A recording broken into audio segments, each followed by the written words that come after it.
I'd like to introduce a local rock star. As a patent attorney, I don't get into much entertainment law, but this guy is really well known, and I think you'll understand why as the night goes on. Marco Thompson is a serial entrepreneur. You got to start with Dr. Design, which is now in part of Intel. He's a serial investor. He's a managing partner of Express Ventures that's funded 8 San Diego companies. He's an angel investor and invested in some 30 companies around here. He's done an enormous amount of public service to the industry here. He's co-founder of ComNexus. He's the vice chair of the board of Connect and founder and vice chair of San Diego Sports Innovators. And his current gig is he's the executive vice president and chief technical officers of Solokai Systems, which is an engineering service firm in fields as diverse as digital video technology and the smart grid. So without further ado, Marco.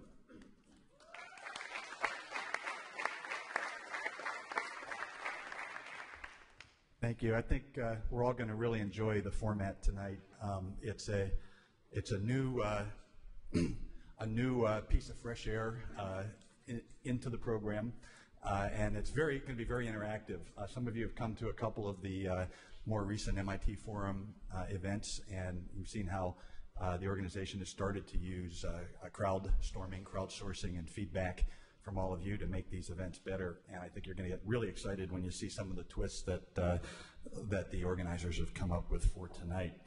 Right now, it's my pleasure to introduce a good friend, Mitch Thrower, who I've known now for 4 or 5 years here in San Diego. Mitch is a standout as an entrepreneur, and you all have his bio in your program in front of you, so I invite you to read that, because I'm not going to just tick off all of his accomplishments, but I think you should refer to them so that you understand who you're listening to tonight. In the accomplishments of Mitch Thrower, a great entrepreneur.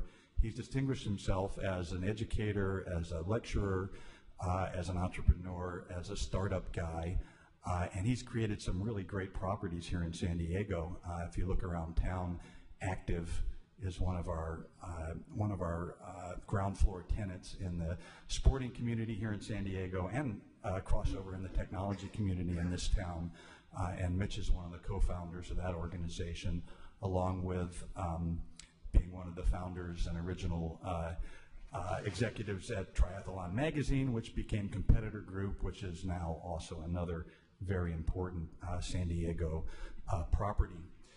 In addition to that, you may not know that Mitch has been asked and has actually served as a TED producer. If any of you have ever gone to the TED meetings, they're almost religious in how they put on amazing quality events, the quality of the attendees that show up, the quality of the content. If you go and Google TED and look at some of the past presentations, it's just amazing stuff. And I think you will associate the quality of that organization with the man that they asked to put on some of their more prestigious events. On top of that, Mitch is an accomplished triathlete and has participated in the Ironman in Hawaii 13 times now. He's actually competed 20 times in the Ironman, and after about a mile, I'm done. But this man runs a marathon, swims a couple miles, and does how many miles on the bike? 112 miles on the bike. So it's a little bit crazy, but he does it. There's more to read about Mitch in your programs there.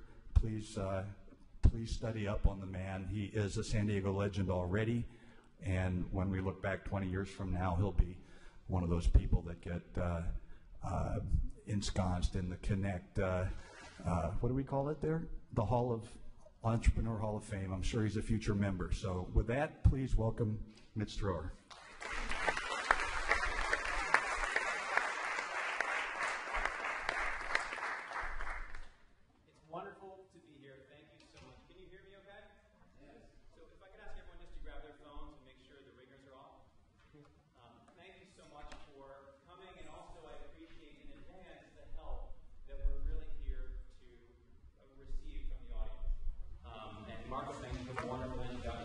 Great friend and has done some amazing things. And I also wanted to thank the MIT Forum, or the MIT Enterprise Forum because it is the most professional presentation organization I have ever in the preparatory work worked with. I mean, these guys are on top of stuff. So one more last round.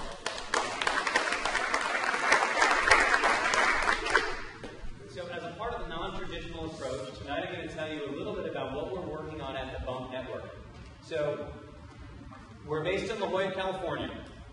We have raised $4.5 million, and we have about 14 people now, and we're scaling to 50. In fact, if there are any engineers in the room, I'd like to ask you to please see Chloe in the back before you leave.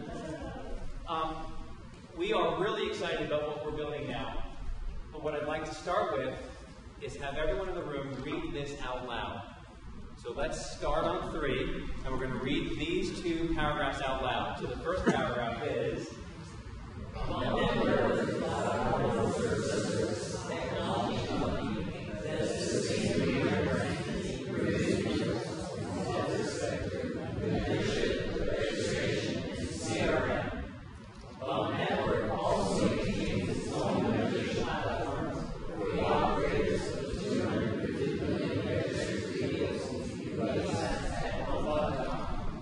that was great. By the way, this side of the room moves a little quicker than this side. We're waiting for 3. Exactly. What we've done very uniquely with this business is we went to a very special set of investors. So Eric Schmidt, the chairman of Google, the head of strategy for Google, J. Christopher Capital, who owns Tory Burch. We went the strategic route with our investors. The Silversteins that own the World Trade Center, they're also an investor, etc. The challenge is, now you don't have to really know what these questions are about, but I wanted you to know what the questions were before we started the presentation. So I'm going to read them fast. But again, this is just a program in your brain.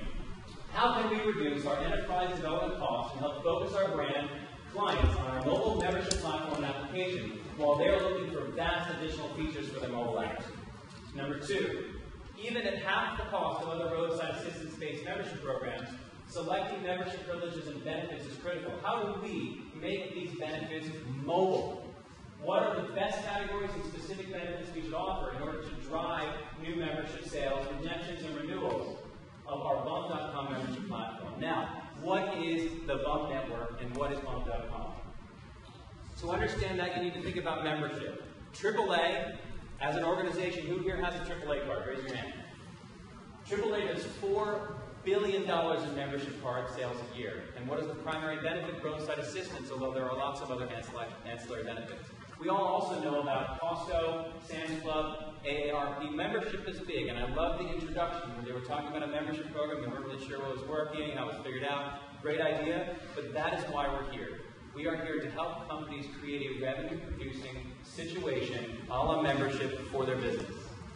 How big is the universe for membership? Well, in all the sectors, from automotive to municipalities, general associations, things like the Clothing Manufacturers Association, religious organizations, from Birthright to the Rock Church, lots of these groups are looking for ways to monetize and help engineer a better consumer relationship with their customers.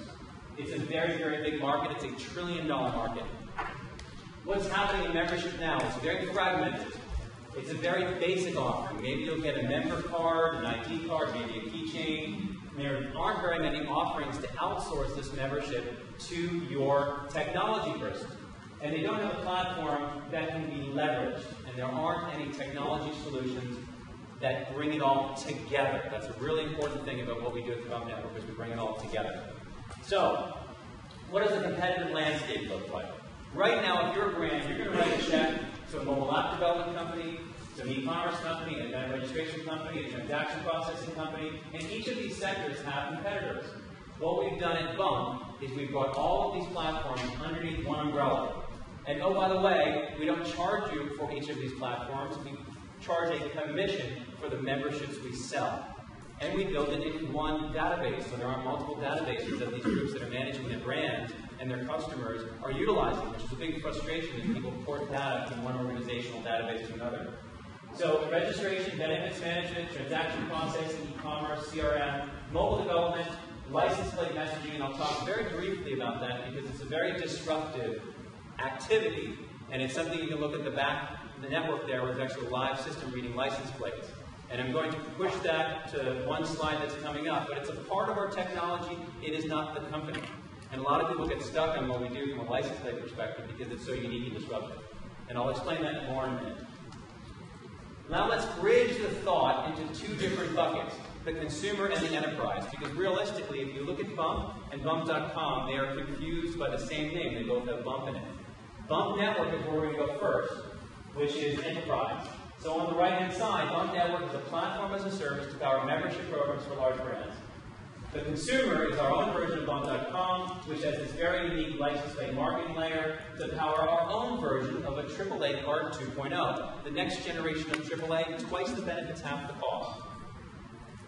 So let's talk first about the enterprise business.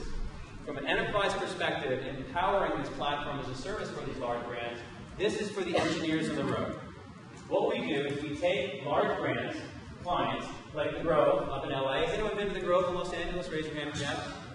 Large shopping mall. They have almost twice the number of visitors that Disneyland does, which I find surprising, but it's wonderful. We then take benefit partners and we sign hundreds and hundreds of benefit partners, from AMC to GMC, from Restaurant.com to airlines and car rental companies like Enterprise. We then bring them together in one platform where they can receive registration, benefits, they can actually do their transaction processing, their customer data management, and then we allow them to not just generate the existing revenue from their customers, people that are going to grow, but now they can also generate additional revenue from this brand new revenue stream, which is the masterful art of getting a customer to pay you for the privilege of learning everything about them so you can sell more things to them. A la membership. For the non-engineers in the room, this is what it looks like. You have something here, a client called Conference Sound Advantage. It looks very much like a membership program where you receive discounts, athletic wear, automotive, dining, entertainment, and you can actually, as an access point, receive these benefits. So if you're part of the MIT Enterprise Forum and they chose to put a membership program together, they would pick their a la carte benefits from our partners and then power it all through this platform and then receive all the data about all the customers, the people that are coming to Enterprise Forum. These are some of the customers, and I'll talk about a few of them because they're pretty exciting. There's the Grove in LA, Xterra, the Silversteins, and what we're doing here is, if you've been to the World Trade Center and the new World Trade Center, you realize there's a lot of people in those buildings. There also are a lot of people going through the turnstiles of the museum at the World Trade Center. We power the membership program for these organizations to enable them to capture the consumer data. Membership has its privileges. One final piece on the enterprise is that it also has its privileges, not just for the consumer, but for the business. Because now the business can tackle and collect all the information that the consumer gives you, all the information that you can connect, or this actually should say self-magazine, it should say Xterra, confusion of having too many clients and putting the PowerPoint together. Appended data, which is Axiom data. For folks that know big data, you realize that you can pull up to 2,000 bits of information about a consumer just by unlocking their email and their physical address. So now the Grove knows when you drive in and join as a member that you are a single female with $150,000 income with 3 kids, 2 of which like American Girls. It becomes a really, really powerful opportunity. From an enterprise membership, and here comes the challenge.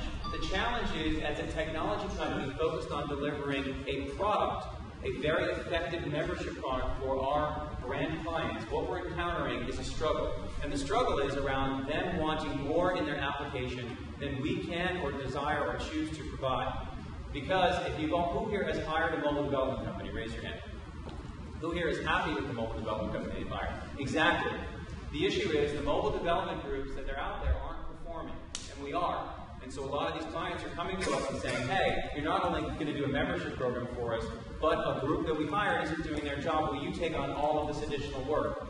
How do we isolate what we're providing to just membership in the technology business? So the question and the challenge is that you're providing this application, how can we say no? We're having a really tough time with that. And the question that you all read before, and I'll read it again now, is how can we reduce our enterprise development costs and help focus our brand clients on our mobile platform when they're looking for vast additional features for their mobile app. And you all know, because you've all had clients, people want a lot of different stuff that's unique to their business.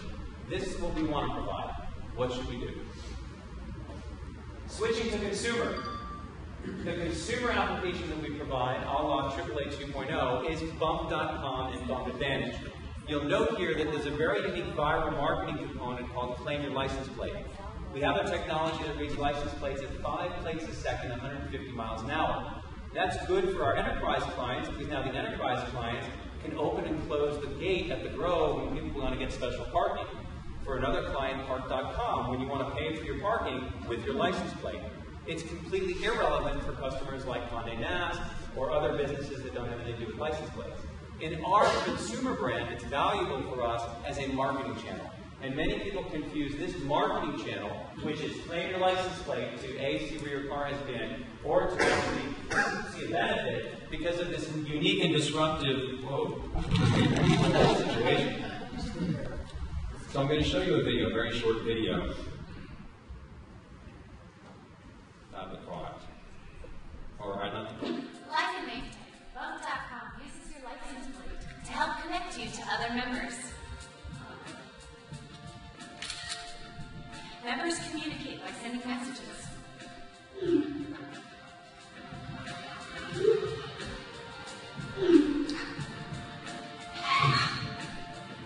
Sorry, send a bump. What would you like to say to this car driver? Have to let you know your upper mid-range fix. Thanks. Brake light is out. Almost ran into you just now. Please fix. Thanks. Bump.com lets members help each other out by alerting one another to things that need their attention. Nice. Bump.com can also help its members in other ways.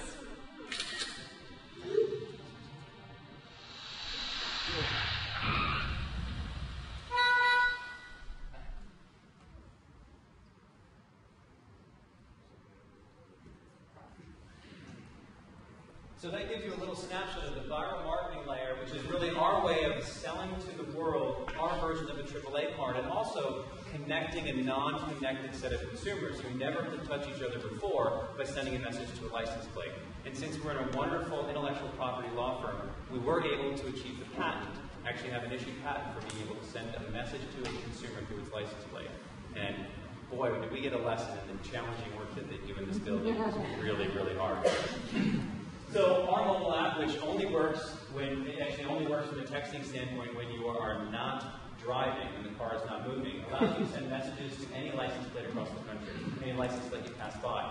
This gets powerful for businesses that want to send a message to everyone that parked in their parking lot. The list goes on and on. But most people have a tough time getting over the license plate messaging piece to realize that the business model is membership. Just like we power the Grove, we also power Bump.com's Bump Advantage. That's our business. This is how disruptive it was. When we launched Bump.com and Bump Advantage, everyone loved the license plate piece. The Financial Times, VentureBeat, Mashable. It was actually distracting, and it was a big challenge that we had as people thought of us as a license plate messaging company, which was really the birthplace of the uniqueness of us. But it really was not the business model. The business model is this. We allow people to claim their license plate and get a relationship with their vehicle where they can get recall notices, fast-track notices, parking notices. But what we're selling is this, a membership product that gives you benefits, privileges, and special member pricing. Why did we go into a consumer and an enterprise business? Because that's a challenge. That's actually something that a lot of companies, some do. Amazon has their cloud service and their consumer brand of selling products. For us, it's the unique way to be able to test our own logic to make sure that we are doing the right thing for our customers. So when we have a new product, we can launch that in our sandbox. Also, the process of receiving benefits, privileges, and roadside assistance is incredibly ripe for that buzzword disintermediation right now. There is an opportunity to come into that market with a lower price, better value option. And most importantly, we make full margin when we're on our own sandbox. So a compelling benefit in roadside, and now I'm going to start to break into the challenges that we're going through as an organization. Compelling benefits. Everyone in here, if you've ever used AAA, raise your hand. That's a compelling benefit. If you've ever used another benefit outside of roadside assistance from any membership program, raise your hand. Interesting that not all the hands went up. So what is wild about our business is roadside assistance allows us to open up the world of additional other benefits, other things that you as consumers want. And now the question is, how do we as an organization help take those benefits, take those privileges, take those discounts and that special member pricing, and bring it into the new world, the world of mobile, the world of geolocation, the world of things that you as a consumer, you as a business mind can think about today. And that's something we need some help with as we go out from a list of an infinite number of possibilities and try and design these mobile benefits, privileges, and discounts, putting them into our program. What is it you would like? You used roadside assistant, but didn't use anything else. What are you looking for? And how can we as an organization make those discounts and interaction mobile in the Bump Advantage program? So the challenge question number 2. Even at half the cost of other roadside assistance membership programs, selecting these privileges and benefits is critical. How do we make these benefits mobile? What can and what are the best categories and specific benefits we should offer? Is it travel? Is it retail? Is it restaurant? What should we offer to drive new membership sales, redemptions, and renewals? Because membership is broken into really 3 windows of interaction. You register for it, or you actually join, which means you pay a fee and you get an instant mental benefit that you know you want to be a part of. Then you have redemption, which means you use that card to get a discount on American Airlines, and you know you just paid the $150. You're probably going to renew that $39 card again. And then there's renewal. Renewal is every year, every 12 months, you want to be able to inspire that consumer to come back and use your membership product. So that's our challenge. And that's the Bump Network. Thank you very much.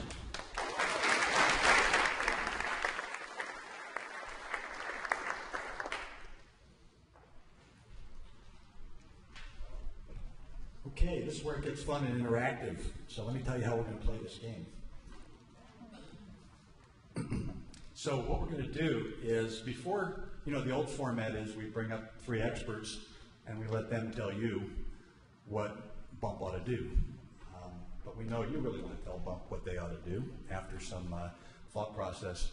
So we're going to start the evening with our panelists in a couple minutes. But after the panelists give a very quick couple of introductory ideas each, we're going to go into an interactive format where we're going to break you up to one side of the room or the other. You'll either be on the question 1 side of the room or the question 2 side of the room. And we want to break you up into teams of 3 to 5 people. And the one rule for the team is nobody on your team that you work with or know when you walked into this room. 3 to 5 strangers together, working together. Okay? And what we want you to do is we're going to allow you first to send us some interaction and some questions. In fact, you can start that process now by using the hashtag, MIT Bump Q? So, for a couple of minutes here, we're back to the traditional format where we ask our experts for their opinions. In order to ask experts for their opinions, we need to bring them onto stage, and to do that, we need to introduce them. I'm going to start with an introduction that all of you have on page 3 of your program. So please open up the page 3 of your programs. Eric Janusko. Did I say that right, Eric? Okay. Eric. Eric has got a long history in the social media space with a recent focus on mobility. And he's a San Diego forever kind of guy, so he wins me over that way. His entire career has been here, including a very early stint with SAIC. In fact, in the office next to Bob Beister, right? You're his best buddy. But the most interesting thing I find about Eric is that in addition to still wearing an earring, he is a band member and plays drums, touring with his music buddies. And you're not still in your 20s, I can tell. So he's managed to mix a technology career with a music career. So we have to applaud him for that. Please join us up here on stage. Our second special panelist today, Kelly Abbott, has been a good friend for a number of years, but he says one of his most distinguishing facts about Kelly and his family was that his grandfather was the founding member of the UFO Museum in Roswell. So that tells you a little bit about Kelly. In addition, he enjoys taking red cards at soccer, for those of you that know. In hockey, we call it the penalty box. But the most interesting thing I find about Kelly is When I first met Kelly, he was working on a product called Dandy Life. And Kelly invented the timeline version of Facebook before Facebook did. In fact, it may have been around the birth of Facebook or something, but a completely working version of Facebook timelines existed. How long ago is this? 5 or 6 years ago now? Yeah, so he invented a key feature of Facebook before anybody at Facebook had a clue that they needed it. So please welcome Kelly to our stage. And our third expert today is a long-term friend, Adam Jacobs, who's been in some of San Diego's boardrooms and executive suites for a long time, including recent stints at Econics. But before that, he actually built the first online photo gallery for a San Diego property. And in fact, I've told many people, and I'll repeat it here for this crowd, that Adam built Facebook before Facebook existed. It was called College Club. And anybody that remembers the 4 million users of College Club in the 90s, 1998, that product was essentially Facebook before Facebook existed. All the features and all the stuff, and they just were a little bit too, it's one of those pioneering stories, right? The arrows in the back. Should have been wearing a hoodie, exactly. So in addition to inventing Facebook before Facebook was cool, Adam enjoys shooting skeet and collecting 19th century photography. So Adam, please join us up on stage here.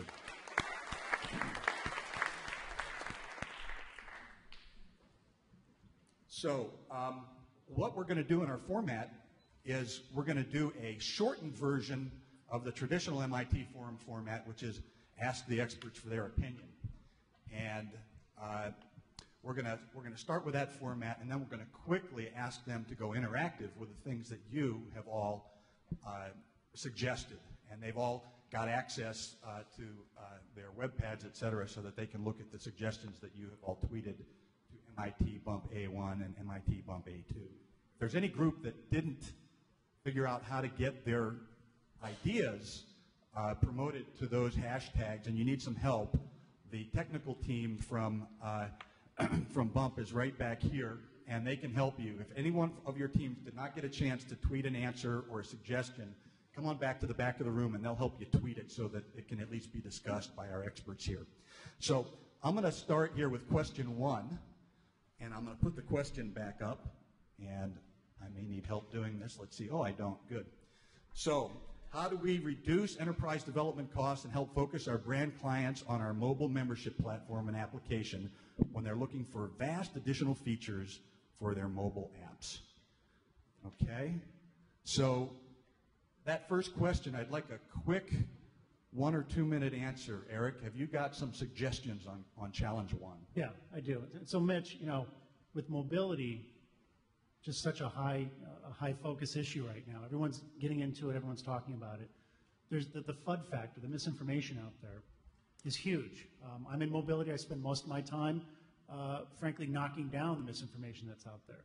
So you layer that on top of what I would call almost a classic product development, product strategy challenge you've got here, which is, what do I develop? Where's my return on that? What's the ROI, whether it's dollars, value, retention, whatever it is, right? Without alienating my customers or losing the customers. With your limited resources, you've got limited resources, in reality.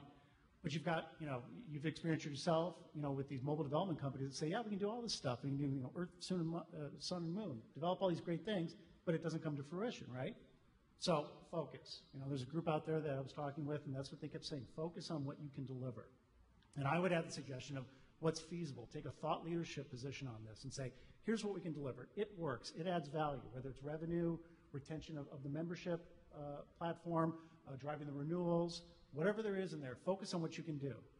If it's 5 things you can do well, focus on those 5 things, prove that you can deliver them, show them out there to your clients, and then build from there. Your clients are always going to ask for everything under the sun. They're going to keep asking for stuff, crazy stuff that you wouldn't think of. And that's great, because that keeps the innovation going and things like that. But you've got to get focused on what you can deliver with your team and your resources, your funding, your people, and then make that your differentiator. Be the one that says, we've got these tools that really do work on the mobile platform. Very good. Adam, feedback on challenge 1. Okay.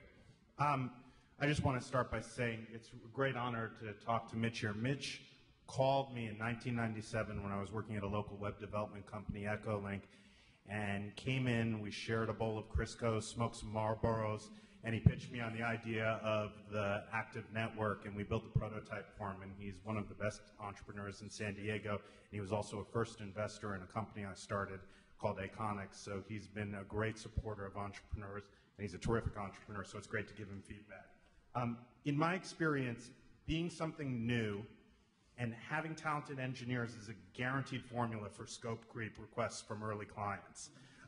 Custom features and integrations are inevitable with early implementations, but are poison to getting to the goal. And we've all dealt with this who have built something. You aspire to have a platform with core features that are all proven in that they tie into established retention, revenue, and referral acquisition metrics, and strengthening your ability to push back on unproven custom feature requests because they are proven and you know what works, which I think is really core to your sales process, case studies to back that up. I mean, Salesforce.com and many others have faced similar issues, and the best solution down the line is to create certified bump integrators, in my mind, which can handle the custom features so the core team isn't hindered by those custom requests. And ideally, those integrators could also act as VARs, and you certainly should analyze any custom features implemented because maybe they are good additions to the overall core and you want to market them to other offerings and other customers. You know, one complex methodology utilized as a diversionary tactic to prevent scope creep and coding, which does not contribute to your core offering's value proposition, is to say no. Wonderful advice. All right, Kelly, question 1. It will come out if you... Strength. Hello. Yes, there we go. So the first question strikes me as being a question that sort of smacks of the whole horseless carriage phenomenon, right? Where you have a new world product that's being pitched to an old world, right? And the retail outlets still live in that old world where they're saying, wow, you've got this horseless carriage, this thing's going to be gangbusters, right? It's going to be totally great, but they're selling it to old world people, right? Soccer moms and grandmas and stuff like that, and it's just not cool. People who are mobile are digital native people who don't give a shit, right? They don't want benefits, they want stickers. And to me, the real driver for this, where it's going to be exciting, and where I have some domain knowledge on this, is that you're selling to an enterprise, and they think completely different than their end user. And they think they have their benefits at hand, and they think that they know their customer and all that stuff, but these 14-year-old girls scare the crap out of them. And I'm not surprised you're successful with them because they're throwing money at whatever they can right now to solve that problem. But I'm scared for you because I feel like when you're solving their problems, you're really not solving the end consumer's problem. And that's what I would worry about more. So Mitch, I'm going to ask you for a little bit of feedback here. You heard some ideas, but I think it would be valuable if you painted for the audience some idea of the challenge here and put a dollar figure on it. I mean, when somebody like the Grove comes to you and they need custom features for their customers, or if you do the city of Los Angeles, or if you do a university, is this a $10,000 problem or a $100,000 customization problem? And it's the opportunity of revenue that you might get from one of those. Is it a $500,000 opportunity? Give us some idea of the scope of the financial relationship here. Well, and I looked back at our Chief Operating Officer, Shannon Day, and he was smiling because that's something that we face every day. Like many of the comments relative to scope creep, and I would actually put it at an infinite cost, because when you're an early stage venture and you get distracted, you can get distracted right out of business. And so you have to be very, very focused on making sure that as you get that scope creep and that additional documentation, and there's definitely always a discrepancy, I concur, between what the enterprise customer wants and then what their end consumers want. So it's almost like reverse engineering something through the enterprise to make sure that their consumers are going to get what we know the consumers get. But it really is, it's very, very high to say we're going to customize. Now, there are some things that Adam had mentioned that do apply not just for one client, but the other and the other and the other. So there are things that we build for one customer that ultimately become very valuable for other customers. So from this vantage point, it's a very expensive thing to get distracted. But clearly you have a focused side of your business, which is the consumer auto platform. And then an unfocused side of the business, which can be in hospitality, it can be municipalities, it can be corporate, it can be real estate, it can be a number of different ways. And you're trying to do both of those at the same time. Correct. And in that sense, it's really good to have your own sandbox to be able to test products and thoughts and technologies out as you build them to make sure, and that's something that's a part of the manifest for us, having our own consumer play. But when it comes to the customer and the client, the challenges, as everyone in this room has probably had customers and clients, vary not only from industry but to personalities. And so that's something that we deal with every day. And we have wonderful clients. We love them very much, and they challenge us to be a better organization. But it's at times underlining the word challenge. All right, so in the interest of moving along to feedback from our participants in the audience, we'll take a quick run at the second question, then we're going to open it up to reviewing the great ideas we have from the audience. The second question is all about that focused consumer platform, the automotive platform, the AAA killer, or the Auto Club killer. And the question is, where should they focus in terms of benefits that are going to make a difference for their consumers? Eric, do you want to hit that? Right, so a lot of questions about, can you provide the same level of service for roadside assistance? I'll let you talk about that a little bit, but basically you can. It's really about what's on top of that, right? What are you going to add on top of that? So it's somewhat, in my opinion, somewhat in conflict with your first question because you're trying to stay focused, but you're also trying to find that killer app that can dislodge, an established brand like AAA, which can be very hard. They get 100 plus years of doing this stuff, right? Everybody knows that. We saw the names when you asked your question out there. I think you're going to have to find that one thing that you can build, and great that you got the sandbox, fantastic, but you're going to have to consider that balance with your clients that are paying you money right now for your membership service, the enterprise, but find something, leverage in on a particular demographic, particular service. I think the geolocation stuff's really cool, maybe augmented reality aspect of it. They can look at it, look at the good Google Maps and say, hey, here's a discount or a spiff today or this week at this vendor. Go to this, yogurt shop, whatever it is, silly stuff like that. But take that next level, and that's where you can have that killer aspect to it. That says, wow, this is really cool. It goes way beyond what AAA does, and you capture more of the millennials and the folks that are coming out that, to Kelly's point, are the new world buyers. So I'm going to follow up with that and challenge you that if he wanted to capture the new millennials, whatever the drivers Kids through 35 or whatever that age bracket is, that's very mobile aware and online hip and all that. What do you believe, if he did all his research, spent all his money, what do you believe is going to come back to what's most important to that customer that can drive his adoption today? Be price. There's always a cost element to it, but you've got a good price point there. It's going to tie into the social enterprise. What's hip right now? Where there's events that are going on, maybe a music aspect to it. The discount thing. I keep coming back to that, and that can apply to all the folks. It's just who's going to have visibility to it. Who's going to be living on their phone that would see that type of stuff. But driving the value add for either a particular market or a particular industry. Okay, Adam? So I think, Mitch, AAA is really tough. I think legacy membership programs are really hard to beat. Who here would consider dropping AAA? Okay, so, and everyone pretty much has it, right? And a lot of us got it from our parents, or they had it, and then we eventually got our own program. So it's about... That looked like about 10%, and that 10% of $4 billion is 10% is fine. very good, right? Right, okay, I'll invest. Okay, well, and maybe the younger generation is different. I think that there are a lot of other opportunities that may be lower hanging fruit, dealing with other kind of crisis situations. Emergency rescue flights is something that's come up recently where my boss at the last venture I was involved in spent a bunch of money on an insurance policy. If you were in a foreign country and you had a heart attack or a bad accident skiing, you got a private plane to take you back home to a real doctor, as if, we all have prejudice and want our own doctors healing us. So I think that's good. I think even emergency data recovery, even power cords. My friends get off planes and realize they forgot their iPhone power cord, and they have a conference call coming up and they have no power for their phone. I think there are a lot of other creative things that this new generation of users could do. On the retail side, I also think real-time proximity-based deals where a retailer could broadcast some kind of time-sensitive special offering or gas discounts are also interesting areas you should explore. So you're basically saying do the app for AAA better than AAA is going to do the app for AAA. With a lot of value added. I don't value. think roadside, I take that 10%, it's a great 10%, but I think you potentially could get everybody else to come on board if there were modern crisis-related things that I had as much trust in what you're offering as I do in AAA, because I pretty much know that if I'm in the middle of nowhere, AAA is going to come and get me.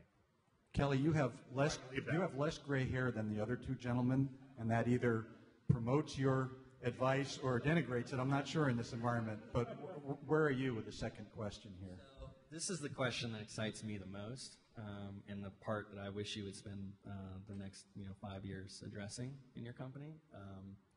The first question to me, the marketplace that you're in is super saturated with competition. There's low margin. It doesn't seem to scale very well. I don't know. Just from my outside perspective, that's what it looks like. It looks really, really nasty. This AAA incumbent, $4 billion with practically no competitors, and it's like Blockbuster waiting to get Netflix to me. I mean, I'm looking at it and drooling like crazy, and I don't care where your revenues are with that right now. I know that somebody is going to kill AAA at being AAA in the future because it's just ripe for disruption. Now, how would I go about doing that? Well, you can segment your market. There's the existing marketplace. There's those people who are already AAA members, not your target market. It's anybody who's 14 to 16 right now is about to get their driver's license and needs to have some sort of cool benefit thing. I mean, and literally their incentive for this is status, right? They're going to want the best deals at Macy's. They're going to want the best deals at Banana Republic. They're going to want all that stuff, in addition to making their parents easy with the fact that they're going to get roadside assistance if they ever need it and not have to ask somebody for help.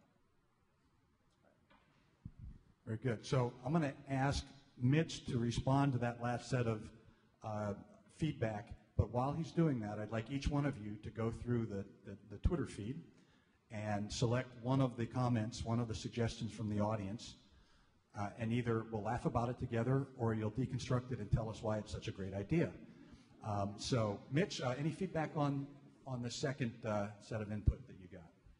Well, I think whenever you're starting a new venture, you juggle the future opportunities and the vision of those opportunities. And we have folks in here that have built massive businesses and disintermediated and disrupted other models. I mean, my goodness, look at the post office now, look at the warehouse record store. Things like a $4 billion incumbent also make me very excited because it's very hard for them to move and for them to get things done. So you have a nimble approach. I did speak with some folks in the audience that mentioned that speed of a benefit, getting access to, if you can say your tow truck's going to arrive on average 20% faster because you're incentivizing those tow truck drivers, that could be something very beneficial. Also the local proximity, I thought that was interesting, where you know exactly what you get in the real world based on your interaction with your membership set. I do know that as we look forward to things that also are, the Ghostbusters line, who are you going to call when you get your car broken down? Well, what if your kid on the weekend is very, very sick? So we look at things like the 1-800-call-a-doctor line as a member, 1-800-nurse line. You look at all the things that you can add to the different levels and different demographics, but I really like the privilege piece because it's true. There's this thing called red rope currency. Grove uses it quite a bit, where when you're in the higher tiers of their membership program, you get all kinds of wonderful benefits, like you can run through the tunnel at the USC game with the team if you join their highest tier benefit. And it's a status thing, right? If anyone that goes out to a restaurant or a bar and they see that area over there that you can't sit down at because someone's got to pay $1,000 in bottle service to sit down at, there's no chairs anywhere else. You're sitting in that area. But it's that red rope currency that is very valuable. So I think the comments have been fantastic so far. Really looking forward to hearing some from the audience. So I'm going to start again at the end of the table here. Eric, do you have one of our suggestions from the peanut gallery that you'd like to highlight? If you'll share it with us word for word and the source. Okay, now I got to go find it. Okay, well, you can paraphrase it. So the one I thought was cool, thank you for letting me go first because I get to cherry pick this one, is the National Easy Pass idea. Establish a way to tie into getting an Easy Pass when you're in a new state, new area that you don't have one for. I thought that was a fantastic idea. I don't know the group, but I would think it was over here somewhere. So I thought that was Who's got the National Easy Pass idea? All right, good. Well done. Team 12 in the back there. All right. All right. Adam, would you like to highlight one of the ideas? Stole mine. Kelly, are you ready? So Scott up here, Idea Encore, tweeted out one that was about keyword bidding, so AdWords style keyword bidding. Would you explain that a little better? It was a short tweet. I think that requires some explanation. The idea is to use AdWord type bidding for retailers to try and promote out based on geolocation on a cell phone. So the idea is if you're in the mall and they know that you're standing in front of Banana Republic, the Gap might pay a lot to be able to send a message to my phone saying $10 off. Yeah. So but to open it up for bidding, right? So real-time bidding, right? Yeah, but how is that related to their platform and not just a generic mobile advertising, geo advertising play, right? If I'm not a member of that, then I don't get those messages. So there's one level that just comes to me because I've gone to the Grove, and there's another level that comes to me because I'm a member of Bumpman. Fantastic idea. I think that's has to go in that direction, right? Real-time bidding for an immediate. Marco just walked in front of Banana Republic, and I know his shirt size, and I can send him a discount at Banana Republic. Yeah. Adam? Yeah, I think Kathleen's comment is a good one. Incorporate driver safety or tie in license plate for presence or check-in so parents know that your kids are safe. Like it all ties into proximity, it ties into driving, all the things that we deal with. Could you clarify that a little bit? How Kathleen. all right, okay. How does the safety happen? So you've got your early teen drivers, right? So they're members. There are a ton of restrictions on teen drivers. They can't go out at certain times. They can't have their friends with them. So if there's a way that you can incorporate and adhering to those laws, but also send back messages because you're within your geo fence because you know what your license plate is, or find them, they're not supposed to be at the mall, or they are supposed to be at the mall, but you check in with your license plate. So there's a lot of good teen applications for that to give them more freedom. Kelly, do you have another one? Another. Oh yeah, we're going to get through as many of these good audience ideas as we can, as many as we have time for. Well, I'll jump in here because I was looking at one, Marco. Yep. So we've got one from Idea Encore. It says associations as channel and customer. So tying into more groups and associations. Was that one? Nope. 2 for 2. You want to elaborate on that one? Associations have large membership groups, and so they're a channel. They also provide member benefits themselves, and most associations and nonprofits aren't very good at managing those member benefits and negotiating contracts and those sorts of things. So they can be both a channel and a customer. Right. Tie back to the customer piece. Absolutely. Great recommendation. Adam? Go ahead. So our group had one where they recommended certain levels of achievement for points, right? So as you're badging up, as you're accumulating more points to get better rewards, just simply notifying the user that there's X more points to go or X more shopping dollars to go before you get to the next level, often incentivize them to some more. Some sort of gamification, if you will, scorekeeping. Precisely. Anything else that you want to clarify on that? One additional possibility is that in that process, not just what but when, right? The timeliness of things, that you have algorithms that help you understand what buying patterns are. You've got this data to mine. So why couldn't you actually know how to prompt the need? Great idea. Great idea. That's one of the gems that comes out of the data is the capacity to do that. I'm going to invite the bump team in the back of the room to choose 2 that they really like that they're going to suggest here when we run out of steam on the panel. So keep going, guys. What else have you got? suggestions from the audience? Well, it's been a bit of a consistent theme and something I've talked about, which is display benefit establishments on a map based on where you are, so the augmented reality or the enhanced reality, Google Maps, overlay that type of thing or build it within the app, that type of stuff. I think everyone agrees on that one, but it's driving the additional value of the Advantage program above and beyond roadside. And there's a couple of questions in here that kind of ended up in here. Do you want to, Mitch, maybe you can talk a little bit about the roadside benefits and explain what you did to us, that it's a third-party company, even through AAA. So even though you got the AAA badge on the side of the truck, you know, you would be outsourcing or using that same type of service. I think that was a big... Same guy showing up. Right, same guy showing up is a big key for me, because that's the question I had, is like, well, wait a second, I know the AAA guy, but what about this other guy? Is it going to be Joe Bob's Trucking, you know, or tow service? You know, it's going to be the same kind of company.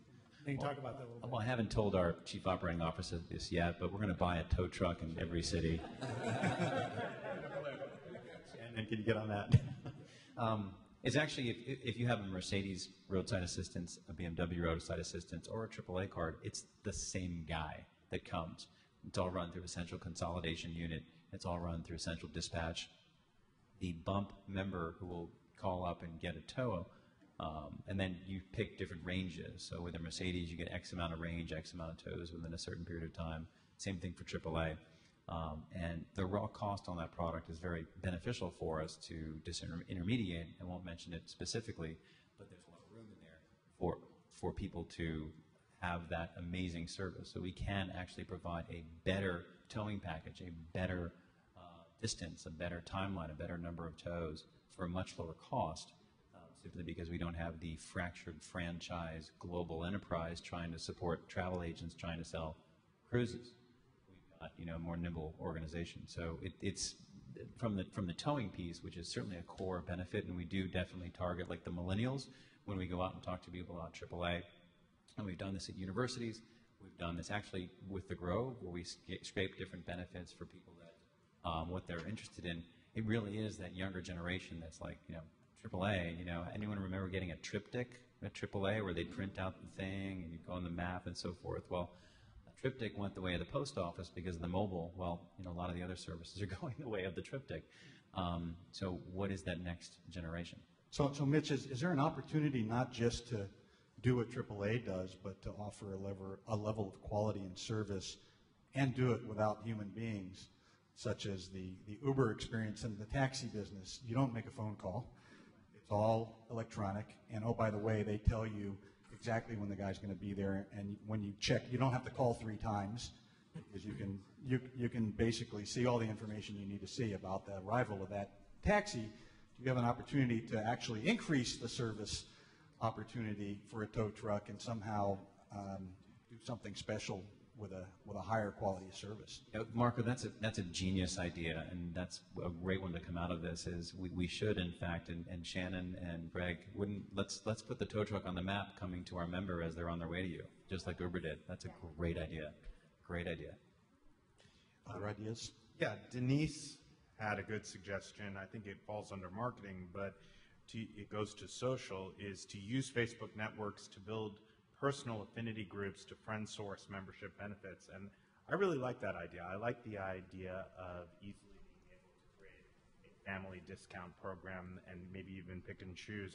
Denise, maybe you have some ideas of your own on how that could work that you want to share, but being able to pick and choose the perks that I think would be good for my family and making it really easy. Maybe even letting me put a picture of my dog or whatever, my kids or whatever, on it and share it with all my family and instantly get my entire family through it. Where's Denise here? You want to add anything to that? Yeah, it just seems like rather than trying to create your own groups or kind of make something out of nothing, why don't you take advantage of the groups and the networks that people already have on Facebook and the personal interests that you're able to access through the Facebook API, figure out really what these people want, and then, you know, offer them benefits that are personalized to that group or to that network. So, as I warned, I'm coming back to the Bump team to ask them for one of their favorite suggestions. So, who's going to speak? I'll speak. Hi, Shannon Day. I'm Chief Operating Officer at Bump. Mitch, why don't you talk a little bit about one of the questions that came up, and we get this often, loyalty versus membership, and compare and contrast those two models and why we think membership is the wave of the future. That's great, and we do hit that often. People are familiar with loyalty, and loyalty in its old iteration, or the old nomenclature of benefits in the CUC HFS days, and how companies used to run loyalty. It really was a cost center. If you're an airline, you need to give something away. If you're a mall, you need to give something away. If you don't have any currency things to give away, you have to buy things to give them away, like a membership card at, not a membership card, but like a discount card at Nordstrom's, etc. We've encountered clients that actually take a big marker and just cross out their old loyalty program because it is costing them a lot of money every year to manage and run. They have a technology partner that, we've showed up at customers and they're using an old FileMaker 2 Pro system on an old computer to manage a loyalty program for hundreds of thousands of users. Membership, on the other hand, is a revenue center. So, you go to a customer, it's a great pricing differential when you show up in the customer's location and say, we'll provide this technology, we'll give it all to you for free, but we will charge our fee based on the commission on every membership we sell.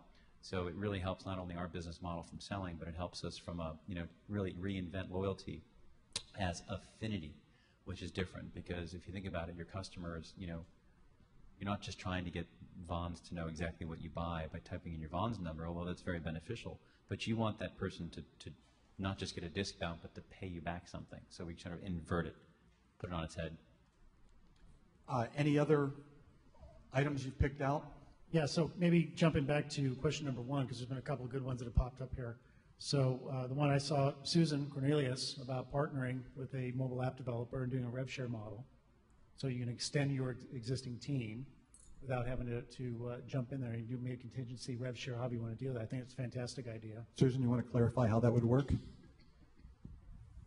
As a COO of a small high-tech company myself, many times we come across those solutions which are outside of the scope of what we do best. We can do them, but they're going to take a lot of time for us to really get into. So we find if we develop what's called a distributed partnership, and our attorneys help us with that, then we make a decision about the revenue sharing on that particular item. It may not be as much as I would like to get out of it, but since I'm making my money off my core services, I don't need to make any money off of that, and I'm creating a ton of goodwill with companies that want to work with me. So I think that that's something for you to explore, rather than trying to build a company that has all the bells and whistles of a big company that can do everything. That's great. That's a really good idea. Yeah. One of mine also came from our group. The viral coefficient seems to be missing. I think you were getting there with the bump, the actual license plate tagging phenomenon.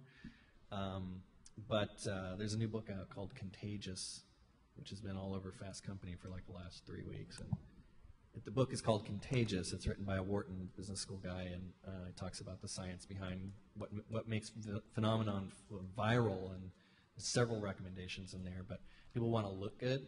They spread the word, so they spread the word because they want to look good. Not sure what in your app makes people look good, but that would give it some viral coefficient, and also exclusivity. So they talk about the $100 cheesesteak and the club you just can't get into unless you know somebody and they've got the secret password. These are the kinds of things that create that viral coefficient that eventually gets you to a point where you're sustainable and hip and cool and all that hockey stuff. That's fantastic, and we are experiencing, at least I think, scratching the surface of the, I wouldn't say viral coefficient, but I mean we're signing up 25 to a few hundred people a day just for the communication platform. It has nothing to do with benefits yet. So people are coming, people are there, and we're really excited to spend a lot of time on that, because you don't have to, if you hit it right, spend literally millions and millions of dollars on marketing. You can hit that viral coefficient and scientifically decipher what it is to spread that virus, Facebook or College Club. And I definitely do remember when Adam and Iconics and College Club were all talking social way before social. So if I were to go send an email to a random license plate in the parking lot, am I 0.5% likely to successfully connect, or am I 10% likely today to successfully connect with the owner of that license plate? Well, you will 100% leave that message for that person to come and claim. So you will be 100% successful in sending that message and if arriving at that license plate, because we have built a communication system for all 250 million registered vehicles in the country, where you can also call and leave that vehicle a voicemail if they parked the wrong way, or if you hit their car by chance driving out, of course you want to call them. But it is a bit of the chicken and the egg complex in that how much time they're I can saying, right? invest. Is that really what they're saying? Say which one? That they're parked the wrong way, or that they left it down? Well, it depends. You know, it's funny when people think about license plates, and this is one of the reasons why you get so hung up on the license plate. People do is they always think, well, I'm going to say hello to the person next to me in the car, or I'm going to yell at that person because they got cut off. We actually have a profanity filter in place, which filters out profanity and substitutes in funny words. It's actually up and running, so we filter those out. New Yorkers need that removed. So I know there are at least 4 of you in the audience that because of actual technical difficulties, we haven't had a chance to screen everything here. So I'm going to go to a couple of you and let you give your great idea, even though it hasn't been selected or promoted yet. Remember, it's not a speech, all right? It's an idea. So my idea, based on what you're talking about in terms of being mobile and membership, is I didn't hear anything about probably the most mobile tracking technology that's out there with Foursquare, which I think is looking for a partner to figure out what they can do, and they've successfully branded and figured out how to make money with big brands. And if you're talking about membership, the most profitable, I mean, $4 billion is huge, but American Express was prided on membership has its privileges, and I think there's some culture there that you could probably figure out how to adapt and apply to what you're doing. You know, great concept. There are some membership models out there like American Express, and back in the 90s, I actually did some work with American Express in their college programs, getting members to join, members to upgrade, etc. back in my early days of membership expertise. And there are some great products and programs. One thing we want to stay away from is banking. Stay away from the additional regulatory environments that are the challenges, because I've launched credit cards before historically, and the person who ends up making the money in that formula is the bank or the credit card company.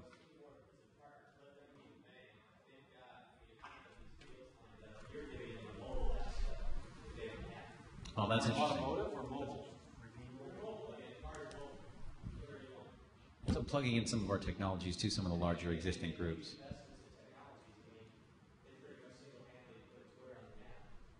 Yeah, no, completely. And we have some things that we're working on that we can't discuss in that area. Yeah, I mean, I think Kelly really touched upon it. Status is really key. The black card with American Express, and you know the old Groucho Marx line. I wouldn't want to be a member of a club that would have somebody like me as a member. Is a funny line, but it really is true, especially with the membership model. And you have so many people who congregate around things they're passionate about, like car clubs, even homeowners associations. So I think those are really easy paths to bring value to people. If they're interested in one thing, they're already congregating. If everybody who bought a Mercedes became part of the Mercedes Club and you guys were powering that, I think that would be a very compelling pitch. I'm available to go with you to meet with them. Fantastic. All right, so your name, your company, and your idea. Tom Russo, Shop for Profit. I am assuming it is, but to be clear, is your notion of roadside assistance, is that also tied in with emergency medical response? You know, that's a really good question. When it comes to emergency medical response like an ambulance, we've done some air ambulance benefits before when you're out of country to be air flighted out, and you know our prior membership businesses where we actually have, you know, you sign up with an air ambulance company, and if you're bitten by a certain snake and need to fly back to America, then it'll cover that cost by being a part of the insurance, because there's a lot of insurance benefits you can plug into these membership products. We haven't touched on the whole emergency response area. Simply, again, regulatory environment. If something goes wrong, there's some challenges. I mean, nothing can beat 911. And you know, if you're actually trying to do something like 911, it becomes a very sticky, very dangerous, litigious potential scenario that we've sort of hovered away from. Right, I'm coming back one more time to the bump team. Last time I asked you for your favorite idea from the audience, you asked Mitch a question. Do you actually have a favorite idea from the audience you'd like to share with us? That was my fault. I misunderstood the question. You know, one of the one that I really liked, Kelly had a lot of good ideas here. I did see one here that I thought was kind of interesting. Incorporating driver safety or tying in license plate, which I think came from Kathleen earlier was one of my favorites. You know, as having young kids myself that'll soon be driving, it becomes paramount importance to make sure our young drivers are safe out on the road and being able to provide them assistance above and beyond what they're getting today from normal roadside assistance. Okay. I think, any comments? Yeah, I think if you can imagine the future in the year 2004, you see a future where everyone's posting photographs of their entire lives in every place they've ever been, circa 2013. If you can imagine a future in 2013, circa 2018, you can see a world where you are watching everybody that you know everywhere they go, and then interacting with them on a follow, not follow type basis. And the license plate is one piece of that. And it's funny because when we talk to groups and individuals, the line is right around 33 years old, where everyone around above 33 says, wait, I don't want to put my license plate in and have it tracked and know where it is. But then as soon as they have kids, and they say, well, do you want to know every place where that car has been seen? They'll sign up for the program. It's like this weird shift that people have based on, you know, knowing where you are. And most people are unaware of the fact that there's 43 apps on here that are tracking every place they go based on, you know, Foursquares, Orchids, Facebooks, etc. So I think there's a wakening up of how we interact with each other digitally that's going on, and there's a real cross-triangulation of information. And I think that there's a short period of time, if you're out there and thinking about starting a company, I think it's really 2 to 3 years for businesses like this in the tech sector that have a head start on businesses that come a little bit later on, once the world is sort of awakened to the power of some of this Proximus possibility.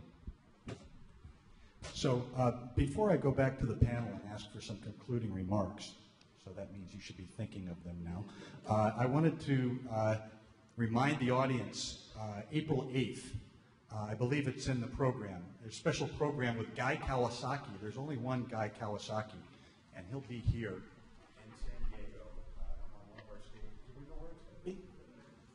It's all in there. At UCSD, okay. So that's going to be an amazing event, and look online, look at the MIT Forum site for more information about that. Also, May 8th. Yes? There's information on the website, other ways to get into the building there. There's been some complaints in our past couple of events about the traffic jam getting into UCSD. There are other ways in.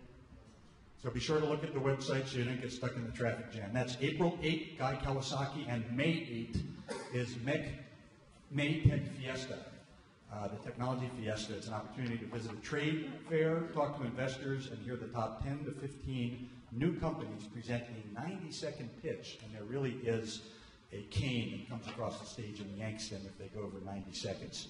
So, very interesting event. So, yes? My name is Susan Cornelius. I'm the Vice Chair of MIT Enterprise Forum. Where's Brian Geisbauer? Is he here? He's not. We're the co-chairs of the Tech Fiesta. If you've got a tech company that you would like to see eligible for the pitch, I can only tell you that last year we put it together in 4 weeks. 2 out of the 10 companies got second conversations with investors. So it's a real opportunity for you. You're going to have a trade table, the whole 9 yards. You got a tech company you're launching, supporting, investing in. You need to talk with myself and Brian Geisbauer. If you're in a cool company or you know a cool company, see the lady with the red hair. So coming back to the panelists here, you've all heard a lot of ideas. You maybe had some more ideas after you heard some of the great suggestions from the audience. My real question is, if you were the CEO of this company, Eric, and you had to decide what your top 2 issues, your 2 strategic imperatives are for the next 90 days, what would you be focused on right now? You're talking to Mitch in the boardroom. His investors are across the table. One of the investors wants him to focus on one side of the business. One of the investors wants him to focus on the other side of the business. He's got great opportunity in both places. What would you tell him? Well, I was thinking about wrap-up comments, and my friend Rob Benson's got a couple of great ones up there. Focus, focus, focus. We've got some great ideas, but it's all over the map again. It's the same thing. It's you've got this challenge between what you're trying to do on the consumer side with Bump Network, and then or Bump.com, and you've got the Bump Network on the enterprise side.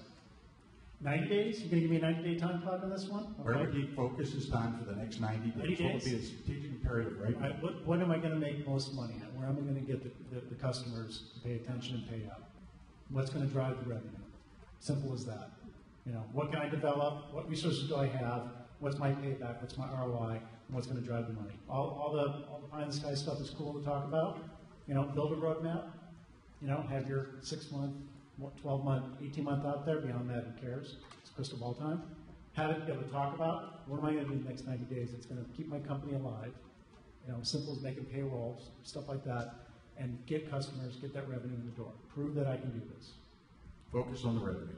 Okay, Adam? For the next 90 days, I focus primarily on Bump Network. I would focus on validating that you can take a large group of individuals because you are targeting organizations that already have those individuals, and the cycle to acquire them is pretty set. Validate that you can take a large group of people and turn revenue for your clients, and then focus on building an outbound sales team to target and bring in new prospects. So Adam, you're telling him to focus on the left side of his business, if you will, question one. Focus on the enterprise product. Would you tell him to focus on real estate related? Would you tell him to focus on everything across the board? He's in municipalities and universities and real estate and everything else. Where would the focus go? I haven't been involved in the sales cycle, but I'm sure Mitch has a perception of where there were less barriers from earlier meetings and less problems with implementation in the clients that he has so far. And I would use that information to try to create a niche target list of who I can go after. But maybe too large, like an AARP would be too large, but maybe homeowners associations or groups that have certain minimum criteria where you can show value, and since you are doing a revenue share model, I would imagine they have to have a certain amount of mass and certain buy-in with promotional commitments so that you actually can make the funnel work. Would you focus on industries that already have an example and legacy of membership programs, like for instance AARP or Costco? Those in their industries, there's membership programs. Would you focus on the green I think fields? industries like shopping malls, I think the Grove is a very interesting model, and that's definitely, if it's working and it's converting well, targeting large-scale shopping malls across the country would be a great start potentially. And what's the primary reason for focusing on the left side of the business and de-emphasizing the consumer platform? I'm one of those people over 33 gasp that the idea of the license plate model for me and having somebody contact me through my license plate is not something that I'm as enthusiastic about. I think a white label membership solution that can easily help people who have large customer bases find new revenues and have advanced data on how to market and intel on on helping them to maximize return on that is brilliant, and I love that, and I think you can win with that. Kelly? Values. Every time in the past I've ever had any problems with segmenting or refocusing or refactoring, or you're in the valley between two big mountains that you want to climb, and you say, which one am I going to climb, and which team I'm going to do it with. It always came down to values. What were your core values? What's your team's core values? Because as you're climbing that mountain, you're going to make the decision. The values will inform which mountain it is. Then while you're climbing that mountain, half of your team is going to go, what the fuck am I doing this for? And if you don't have values at that point, you're not going to make it to the top. North Star, as you said, I like that. Yeah. So, pardon my French, but I honestly think at this point, you wouldn't be here if you weren't in a crossroads, if you weren't in that valley. So I have a feeling, a hunch, that the values issue may become an issue if it isn't already, and that should be established. Feedback on what you've heard? So maybe feedback on the entire evening, and certainly great comments, and very relevant to what we're going through on a daily basis. And so I am very grateful for MIT inviting, and it's been an honor to, you're all taking time out of your evenings to come and contribute, and hopefully we were able to share with you a business model that's in that part of its growth curve where we can really use this help. So I'm very appreciative on the comments. Specifically in terms of time frame, our next steps, and there was a comment up here which said, I'm hearing a lot of suggestions which will be feature creep. I thought that was brilliant because it's true, and it's how do you index those? How do you take those opportunities and recommendations and bring them forward? How do you pick, you know, the low-lying fruit from a sales cycle? And those are things we're faced with every day. I would encourage you also, again, to come visit us. We're down in La Jolla, California. We're right on Prospect Street, the same place where we incubated the Active Network, the same place where we incubated Competitor Group in its early days. So, you know, reach out, and if you want to come visit and tour the office, you're welcome to. So. If you haven't seen it, that picture in the beginning with the palm trees in the background, that's their the roof of their office where they do all this work. They have a view of the La Jolla Cove, is it, or the La Jolla? The perfect incubator when you're trying to recruit technology talents to have a wonderful environment. What is it, $8 a square foot incubation space? Actually, we own the building, so we got it. So, thank you for the summary comments. I do want to ask each of the panelists for one more comment, just given the fact that you didn't all say the same thing. You didn't all have the same approach. And Eric, I'm not sure I heard from you a definitive feeling as to whether or not you would focus on the enterprise business or the consumer business and a reasoning behind that. Enterprise. You know, it's an established business. I think consumer stuff, you know, a lot of pie-in-the-sky ideas, great ideas, potential ideas. And I think it will be a game changer. I think it will continue to be disruptive. But build your enterprise out. Get that platform going. Get that established, even if it's not a standard, a de facto standard. You know, back to the membership programs. You know, the short sales cycle. I will agree with Adam on this one. The short sales cycle, yes. You know, find the revenue, build out that base. And then you've got your great sandbox. It'll fund the sandbox in a lot of ways. And then you can develop that killer app and then bring it back to the enterprise base. So I'm enterprise. Enterprise is working. Get it streamlined and amp it up. You turn his amps up to 10 or 11 if you could, and play something really loud. All right, Kelly, I'm not sure I got your viewpoint on that final issue either. It's consumer all the way for me. It's a much more exciting marketplace, and I see that disruption potential, and I just have a gut feeling that this digital only, digital native generation is going to totally redefine what we're talking about when we talk about shopping. So I think you've got a couple different pieces of feedback here. The final question I would have for you, Mitch, is the license plate play definitively a part of the AAA killer strategy? Why do the two of those coexist in your mind? It seems to be a very different, one's a toy service for people to talk to each other maybe, and one of them's a real business that might have a social interplay, but it might not be about license plates, it might be about something else. And why are the two of those linked, and why are they so firmly attached? That's a really great question. When we presented before, just the fact that we mentioned license plate recognition is so disruptive in people's minds that they get stuck not realizing that it's just an enabling technology for our member clients and for our member business. So when you talk to people about utilizing for a fast food restaurant license plate technology to track orders of people that are going through the drive-thru and then be able to deliver in real time information that can provide an order recommendation improving your drive-thru sales by 7% based on historical order data, like Amazon.com says people who bought Warren Buffett's Snowball also like Tony Robbins' Awaken the Giant Within. That technology underneath membership, underneath our own Bump.com platform when someone drives into the stadium, and now we know every single San Diego Chargers fan because they drove into the stadium, becomes another method to the madness of generating success in membership. Three separate issues. One is license plate recognition in the furtherance of retail, maybe. One of them is license plate communications, which is what your video is all about, and maybe even confuses the audience as to what your core capabilities are. And then the third is providing a AAA killer product. Exactly. Those are three completely different things. Yeah, and I think a concept to really explain to the audience is something called the golden pipeline. And the golden pipeline in your membership activity from an enterprise perspective is when, for example, you sign up for a magazine. That's your golden pipeline. You have a golden pipeline existing event where someone is doing something, often when they have their credit card out. It's when you translate that golden pipeline experience into a membership experience or an opt-up The license plate piece for bump.com is our channel, one of 20 channels from a golden pipeline.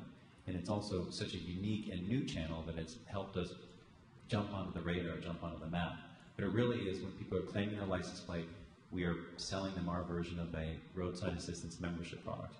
And it keeps sweeping people's mind share back into license plates, but it really is. We are an enterprise membership product that enables you to have a consumer division and an enterprise division. It's simple as that. And I encourage you before you leave to take a look at the camera back there if you want to see how the technology works. Thanks.